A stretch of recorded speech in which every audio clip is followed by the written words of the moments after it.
and I'm so glad to be hosting the first James B. Kaler Science Lecture Series edition of 2025. All right. For those of you who have not attended these before, this is a great opportunity for us to share the amazing world of science that is done here in East Central Illinois. We invite speakers from all sorts of different fields to share their interests, to share their research, to share their avocations and vocations with all of you. The series was named after Jim Kaler. He was a professor emeritus at the University of Illinois' Department of Astronomy, and he gave talks annually here at the planetarium, mostly about astronomy, but sometimes about other weather type phenomena and so on, for over 20 years. And we really appreciated his efforts to support the planetarium over this time, so we have named this in his honor and now in his memory. All right. Our speaker this evening is Professor Sara Pedron Haba, or Haba? I'm sorry. Okay. She is a professor at the Department of, here, I'll just read all of the departments you're involved in. Gosh, look at that long list up there. So in the Department of Chemical and Biomolecular Engineering, she also has employment with the Carle Illinois College of Medicine, the Carl R. Woese Institute for Genomic Biology, and the Cancer Center at Illinois. All right. So you see the title of the talk is about bioengineered human disease models. Before coming to the University of Illinois, Professor Pedron had earned her Bachelor's of Science degree at the University of Valencia, and then eventually earned her PhD at the University Carlos III of Madrid. All right. She did perform some postdoctoral research over at the Philips Research Laboratories in the Netherlands, and also had a postdoctoral research assignment at the University of Illinois before taking this research assistant professorship with UIUC. I believe you told me that you would love to have people chime in with any questions. If you do have questions during this talk, please do raise your hand so that I can bring my microphone over to you so that everybody can hear what you have to say during our presentation. All right. Professor Pedron, the floor is yours. Thank you so much for coming out to speak for us this evening. Thank you so much for this kind introduction and the opportunity to speak here at the planetarium. What a wonderful place to give a talk. So yeah, as Eric mentioned, I'm going to give like a kind of an overview about some of the advances in this field. It's a very broad field. It's a field that it has exploded in the couple of last decades. So I just give like a little pieces of different technologies. So please, if you have any questions during the talk, please feel free to just ask, and we can talk further about it. So we will talk about different technologies and then a little bit about the research that I do in collaboration with others at UIUC. So as I mentioned, chemical and biomolecular engineering, also Carle Illinois College of Medicine, and also other affiliation. My research is in cancer, so there is an affiliation with the Cancer Center at the University of Illinois. My background, as you will see, is very interdisciplinary. So I had,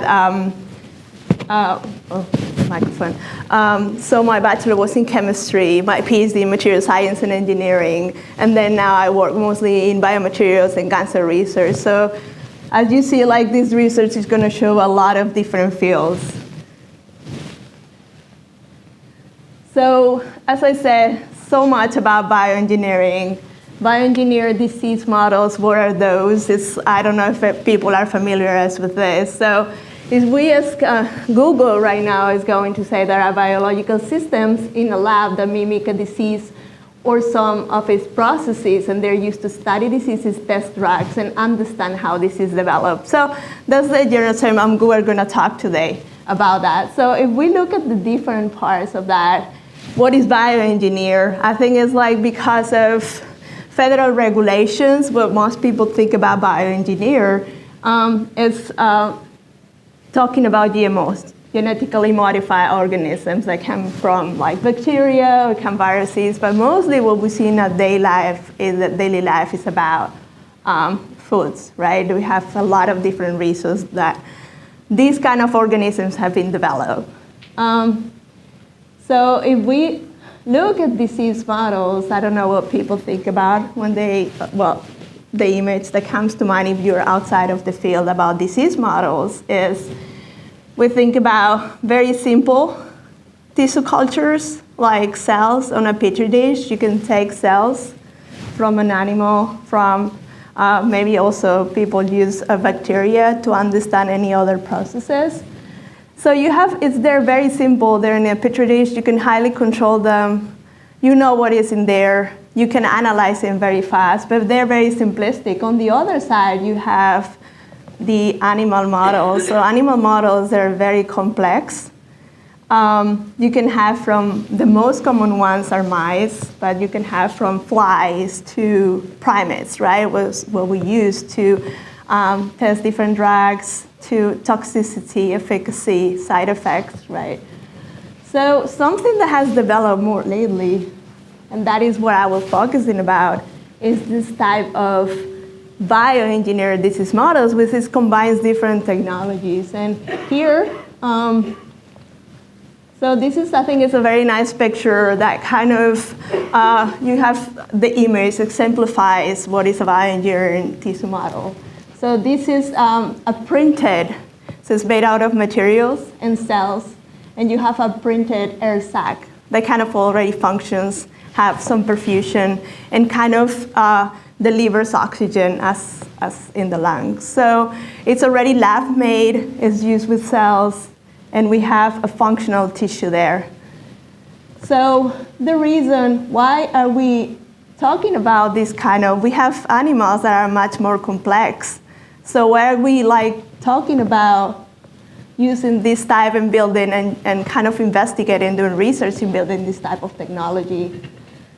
So the idea is the human part of it, right? We have to translate those developments that are tests in animals, we have to translate it into human. And that kind of transition has been very difficult. There are like so many therapeutics that have been used, so many different processes that have been tested in animals, but they never make it to humans because there are many reasons. One of them is obviously there's the different species, but others is like it's very difficult to control those experiments. There are so many variables that you have.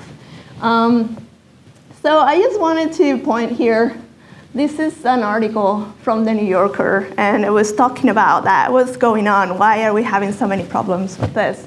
So most of the obvious reason, besides the different species, is that sometimes so many of these mouse models or model organisms have been like so much modified, there have been so many modifications, and also live in an environment that is not natural to them. So it kind of pushing backwards some of the studies and kind of making this gap into the human bigger.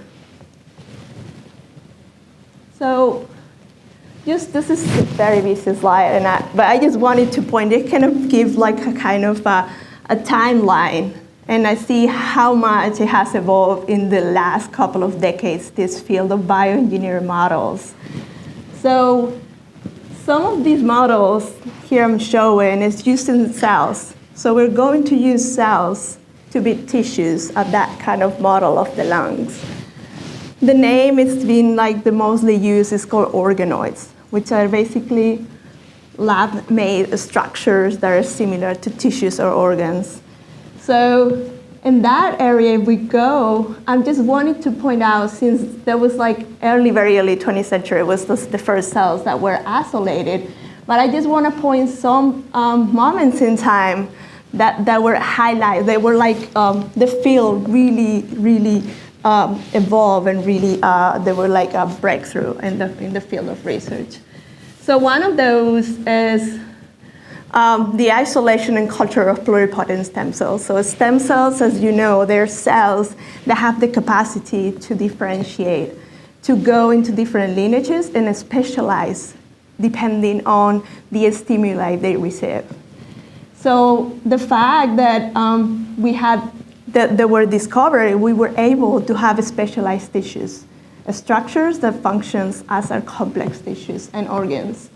However, it's a limitation. They have to be isolated for embryos, and it's a limitation on the amount of cells you can get from there, besides also some ethical issues associated to it.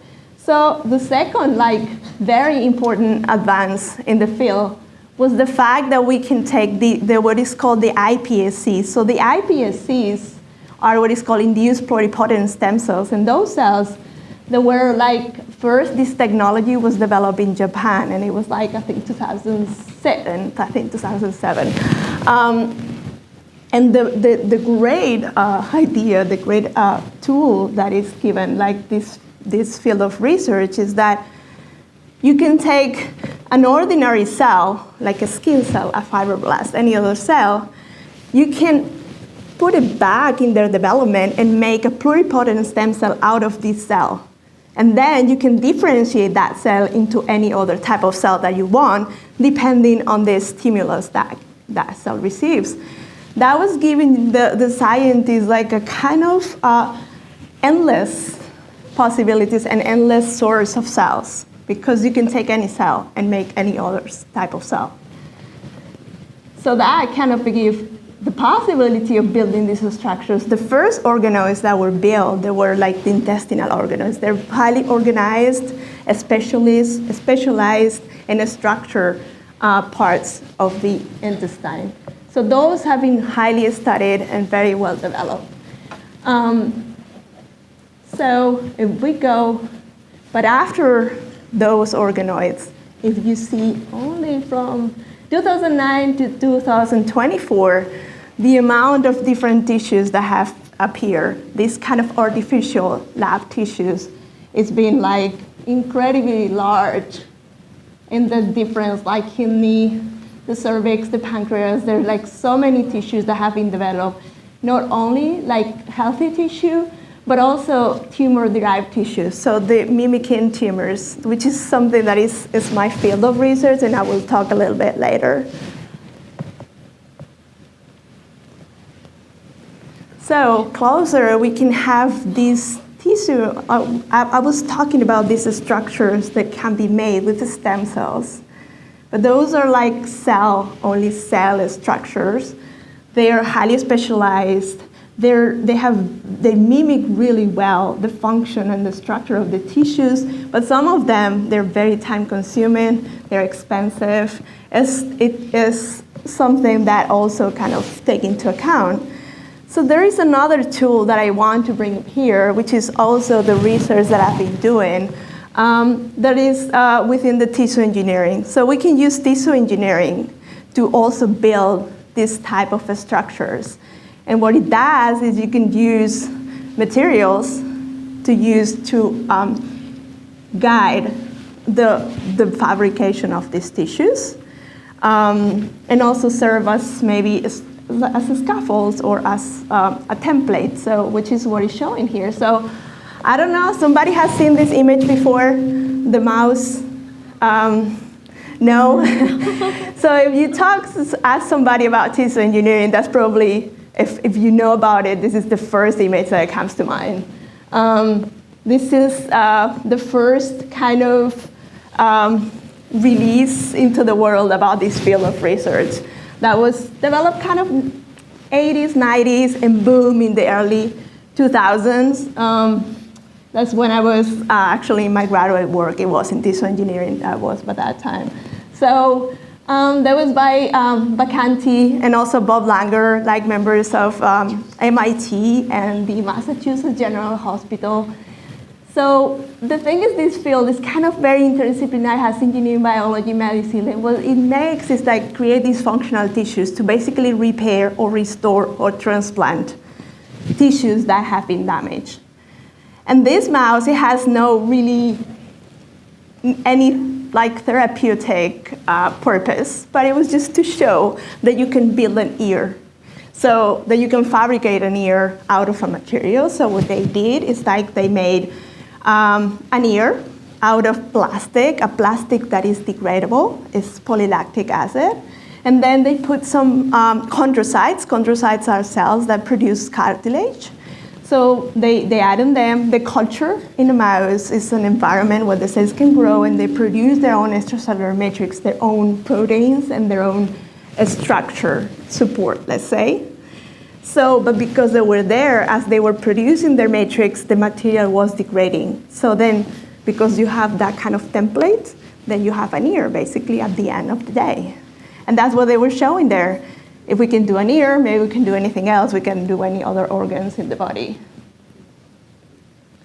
And there you can do something, for instance, you can do is an aortic heart valve. So I'm showing this because it's like part of my graduate work was in this field. It was cardiovascular engineering. And what the idea is that this is very commonly replaced. So there are like many replacements of valve every year. It fails very commonly, becomes stiff, and normally is replaced by mechanical or a porcine valve.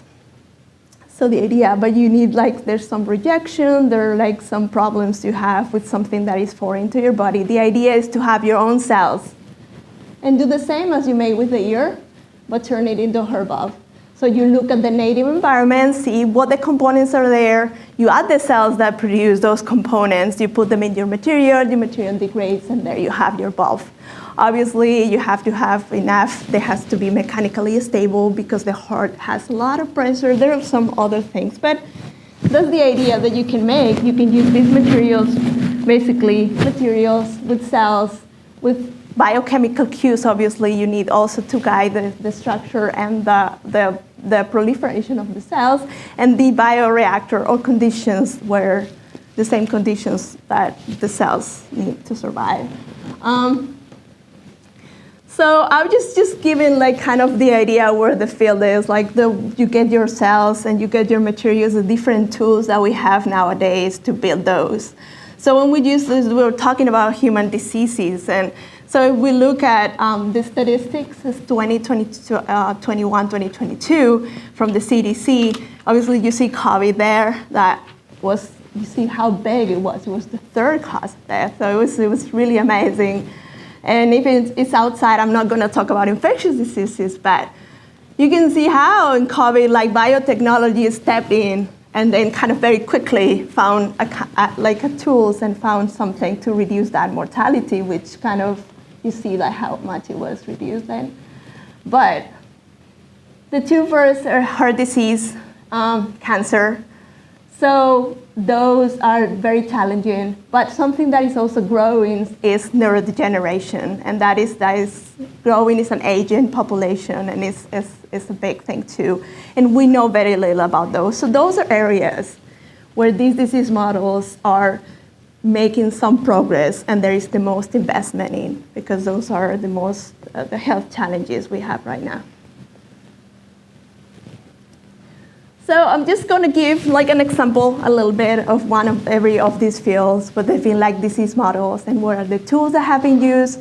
As I said, I'm in cancer. I'm not in cardiovascular anymore. But I saw this kind of recent. I was looking for recent work and disease models, and I was looking at atherosclerosis. As you know, it's also very common. And it creates a lot of health problems. So atherosclerosis happens when arteries become stiff, mainly because of the formation of plaques that are composed mostly of cholesterol, right? It's very common and creates high pressure, so many problems. It's a chronic disease. However, some researchers are looking into maybe have some of these processes being reversible.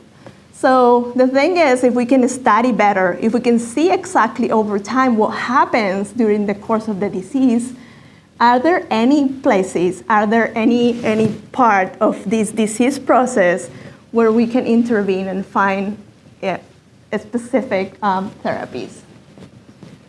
So I'm going to talk a little bit. So anyone is familiarized with microfluidic devices? Have you this is also a very common tool in bioengineering. What it basically gives you is a very tiny reactor. So you can have all your structures in a very small, with microliters of volume.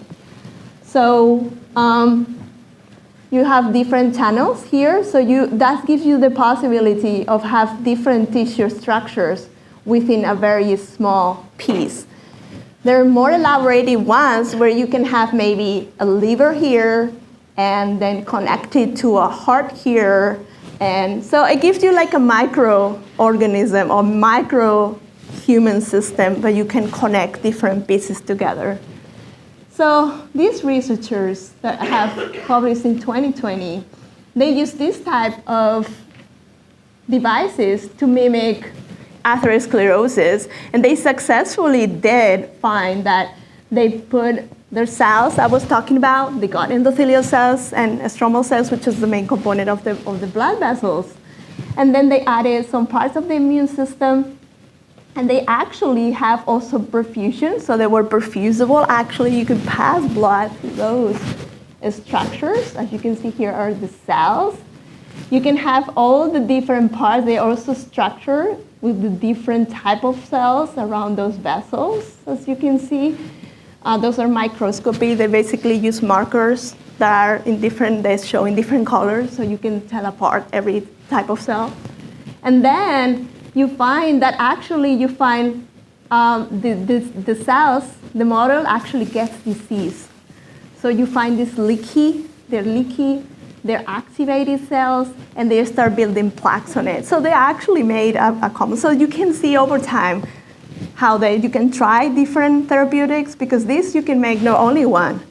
You can have 1,000 of this, and then try 1,000 of different diseases, and you can make with the own patient cells, which makes that if you have this disease, they can actually test it in you, not in a mouse. They can test it in your type of cells. So more complex is neurodegeneration. Neurodegeneration has been like, as you can see, as you know, there are like no really, for instance, therapeutics for Alzheimer's, right? So there's so many neuroprotective drugs that have been found in animal models. No of them that goes to humans. So there's been a lot of effort in biotechnology to understand the central nervous system. It's more difficult to access, as you can see, as you can imagine, to access and to research the brain. So they've been trying to put the brain in a petri dish to see if we can understand especially how it's developed, because there's so many unknowns. So I know this is very busy. I also took it from this publication here, that is in 2018, where they actually look at neurodegeneration and neuroinflammation in Alzheimer's disease. And what they did is that they also created this very organized structure where they added neurons. They added glial cells that also form the gray matter in the brain. And they also microglia, which is part of the immune system that also now we know that circulates and surveils the brain. So the thing is, all this says, they look at different cells with different markers. They saw the neurons, they form neuronal networks. They actually are connected electrically. And they actually, they're building plaques as they do in Alzheimer's disease. So there is a lot still to advance in this field, but there is an area that obviously the brain is getting a lot of advance now in biotechnology. So another part I was just showing, this is actually not Alzheimer's disease, but I wanted to show it here because a very big challenge in this area is the vascularization. When you have your models, you need them to be independent. You don't have to add nutrients to it every time, right? So you need them to have been able to get their food, so be vascularized, to get blood flow, so this they can grow as they are in the native systems, right? So there's also some advance to get this. This is a tumor that is vascularized, because normally that's what happens in the tumors. The tumors try to get blood vessels so that they can grow. So there is some advancement here in getting vascularization also in the area of the brain. So just to kind of The blood-brain barrier, this is also some area I didn't want to show because I didn't want that so too much, but this is another very complex part of the system to understand neurodegeneration in the brain. So now I introduce a little bit tumors. So we have neurodegeneration, cardiovascular disease, another part is cancer. So this is it became earlier after in tissue engineering field. There was more that repair, regeneration. There were I just showing these two papers. In 2007 was the time that these people from Harvard University said, why don't we use these technologies to also mimic cancer and find new therapeutics? We don't know, a lot of cancers, they have no therapeutics. We don't know anything. They're all different, and we can actually beat them. So let's do that. This is 30. So this is a very interesting, it's very recent collection of articles from the Cell. And they just kind of focus why we can beat cancer, and it's because it's highly heterogeneous. All tumors are different from different people. Even within the tumor, there are different types of tumors, so there's not going to be the one probably drug or the one therapeutic, but it's going to be multiple. So how we come in as bioengineers, so we can just untangle that. We can just break it down in little pieces and put it in the lab to be if we can understand that better, and maybe find like cells and connections, any type, any mechanism that we can drug. So just gonna go, like this is just kind of what I was talking about. I just wanted you to focus on this part because I already talked microfluidic devices. I was just gonna give you like all the tools that we have now to build those models. We have the organoids, the cell technology, the microfluidic or microphysiological systems that we can have. And this is a more simplistic part that are the spheroids. Spheroids, we can use them as kind of analogs of tumors because they're highly cellular. So this is like also, I wanted to show these because it's also very relevant in the field. It's like these three-dimensional models of, that were developed also in MIT, which are using these microphysiological systems with different cell types to understand. So these are cells that migrate. So basically, they're showing us why cells metastasize the way they do, which is something that sometimes we don't know. Why do cells metastasize? Why some tumors metastasize, why others don't? Why they go to the bone and not to the liver? So those are technologies that are being used because you can image them within those devices, and you can put here different organs and see where the cells are going and why they're going there.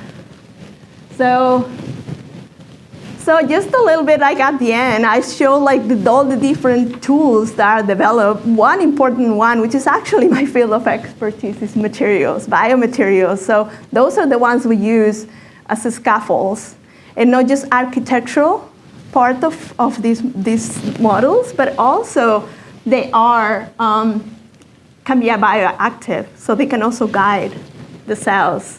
You can differentiate the stem cells in different structures. So these are hydrogels.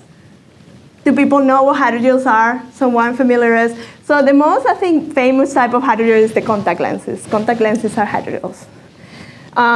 So those are, the reason we use them so much is because they're very similar to tissues. So they swell, they have diffusion so that you can let nutrients go. There's oxygen, so they are transparent. Many of them are transparent, so you can image what is inside. And they are very, very easy to functionalize. So you can get very different mechanical properties, diffusion, structure differences. So you can get any shape that you want, and very, very easily chemically modifiable. So that we have a lot of an array of different gels we can use, from synthetic and to natural ones. So I'm just gonna I just talk about that. We have all these parts of the tools that I already talked about. So I'm just gonna go into, this is actually my area of research, is the models of glioblastoma. If you don't know what glioblastoma is the most aggressive type of brain tumor. It's considered rare, but it's still, I think most people know someone that had glioblastoma, and it's incurable. So the average life expectancy is 15 months. The treatment is very aggressive. There is only one standard of care. There is radiation and chemotherapy and surgery for those that can have the surgery. So there are no options for treatment. So that's why we're trying to build those models and see, are there other druggable or therapeutically addressable interactions that we can do? So as you can see, I was just showing just as a curiosity. This is 1950 journal about glioblastoma, and they have the same life expectancy in 1950 as we have now for this cancer. So this is what we've been working. We have very good models. Something very important is the biomechanics and the lack of oxygen. That makes a big difference between tumors and healthy tissues. And that is very important for treatment. Hypoxia makes cells very aggressive in general, and they make them very resistant to radiation, for instance. We have all different cell types that we can use on those models, and we have a big array of biomaterials with different chemistries. We can pattern them with different proteins and other bioactive molecules that they can guide the development, the migration of these cells. So this is what we're working on. We have part of this tumor. We take cells that originate from the tumor. We put it in a hydrogen materials. And then we add different type of stimuli. We have chemical cues that are coming from the extracellular matrix that we have, like sometimes it's gelatin, hyaluronic acid, other different molecules. We have some coming from the endothelial cells, from the blood vessels. And obviously, there's also the neurons and the immune system here. And those kind of have the influence the tumor mass and make cells more or less motile. So there we are. This is basically, if somebody is interested in chemistry, I just added this because I'm a chemist. So we can modify gelatin with so many different parts. We can have them. This is just an example. These are used, we can use light to polymerize these materials. We can use oxygen with this one, so that when you form your material, they would deplete the oxygen inside, creating a hypoxic environment. And these are the more or less the ideal structure is a cross-link structure. It's like a network.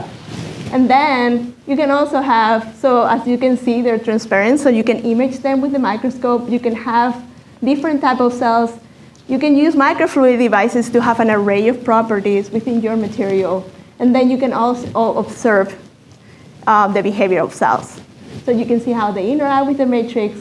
You can use stem cells, the neural stem cells that differentiate different cell types to create like a brain environment.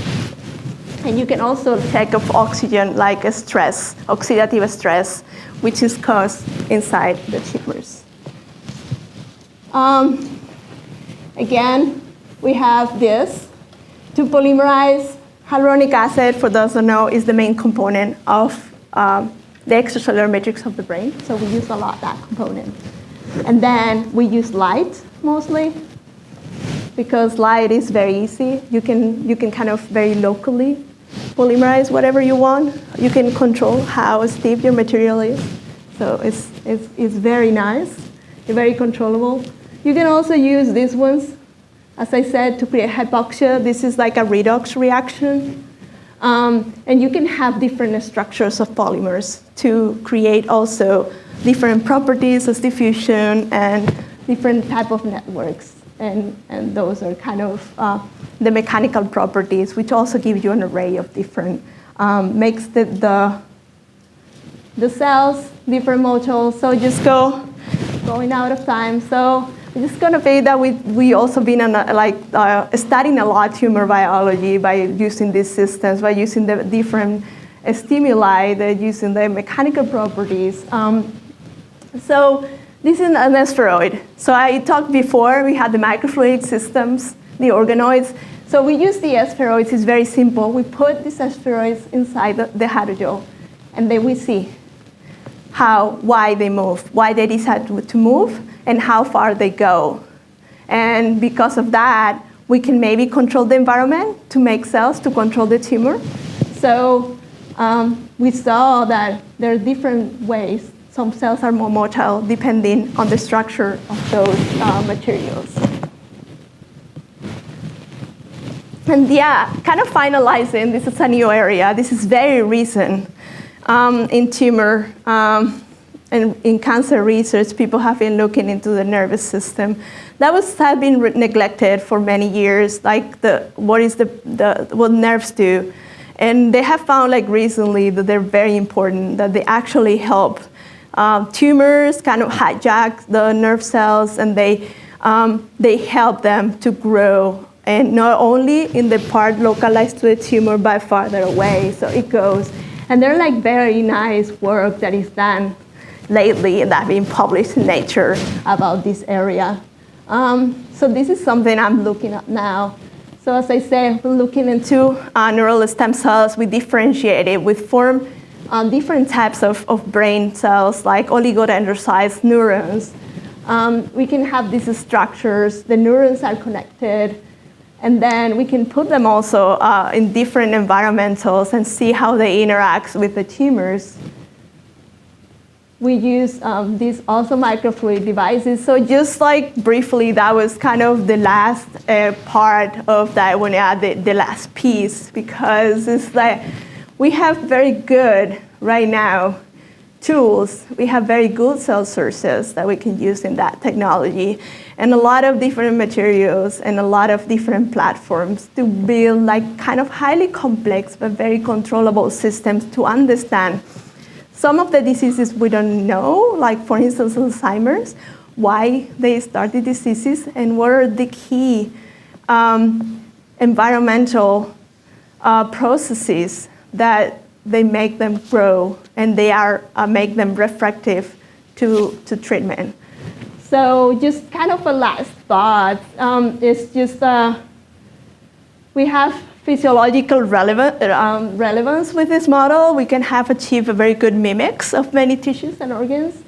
They can predict, which is the idea of these models, is being able to predict like treatment. So we can use like different options for very precise for every patient, and kind of also reduce the animal use, because that's also an ethical concern, like being able to use something that is lab-made versus animals. And yeah, with that thought, I just wanted to add kind of like this picture is like a factory of organs.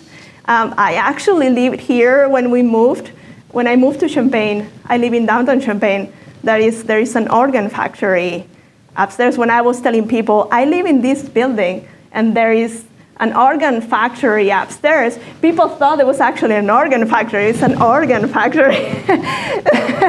So I always think of that when I think this looks like an organ factory, because people will say like an organ factory. I was like, I think that's what they picture. You just live like downstairs. But yeah, I don't know if you have any questions. That's all I have for today. All right. Thank you, Professor Pedron. Does anybody have any questions for Professor Pedron? Okay, Peter. So can you talk a little bit more about the link of these tools to personalized medicine?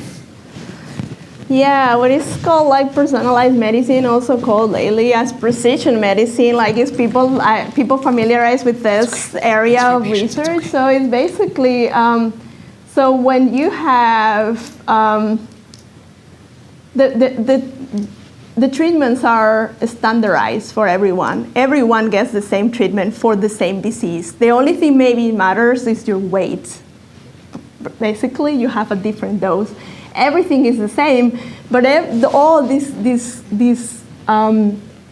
diseases are completely different. We know that. We know when we analyze, every tumor is different.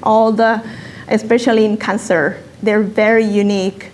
So if we can get samples from a patient, or in regenerative medicine too, if we have samples from the same patient, and we can grow them and analyze them in lab in a high throughput, we can get specific therapies for every patient because we can have like 1,000 of these mini organs. We can analyze them in the lab and see, oh, the composition, like A and B are better for this patient, and A and D are better for these patients. So not everyone is the same. So that's I think is going to be the key for maybe some of therapeutics for specific tumors and cancers that haven't been addressed now. And also, as I said, for regeneration or for transplant too, you don't have the immune rejection issues. You can have your own cells, you have your own tissue being transplanted. So it's a big area right now. So I think it's these type of tools, I think, are a key for that, for testing. You can test and you can deliver very specific therapeutics. I was wondering with the mice thing, why do they experiment on mice, and what with the ear that was in his body, are they able to take that ear out, and are the mice okay? I know this is a weird question, but I'm really worried about the mice. Like, I can't think because I just keep worrying. You can't think, yeah, I know. To be honest, I didn't follow up with the mice, the well-being. Normally, all animals that are used, especially mice, for research, they are sacrificed at some point once the experiments is done. So those are kind of the area. That's why these bioengineering models, that's one of the reasons we are investing research in that. Because we can have more relevant cells. We have to kind of have the patient cells or maybe the same species cells, but we are not using so many animals. Which maybe at some point I think is that the idea is just not to use them at all. Right now it's just kind of a complement of the two. In that particular experiment, it was not relevant. It was not a health relevant problem. It was just to show.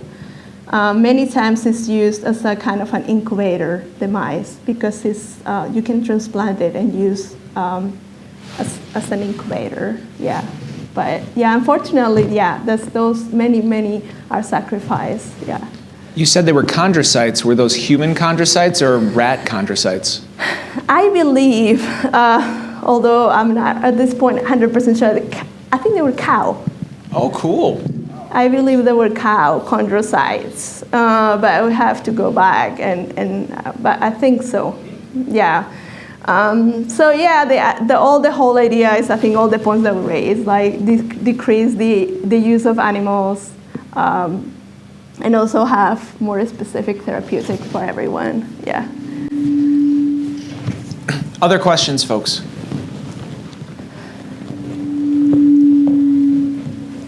Okay. You have a question? Oh, you have a question? Yeah, I'll bring it over to you. Dumb question. It's not at all. There's never a dumb question, no. I am not a scientist, so I asked dumb question. I'm sorry. I remember the HeLa cell, and when you have the timeline, and I keep trying to see where the HeLa cell is, I don't see it. The HeLa cells? Where is that on the timeline? Oh, I don't remember. Was it there in this timeline? Oh, you didn't see it? It's not everything is in this picture.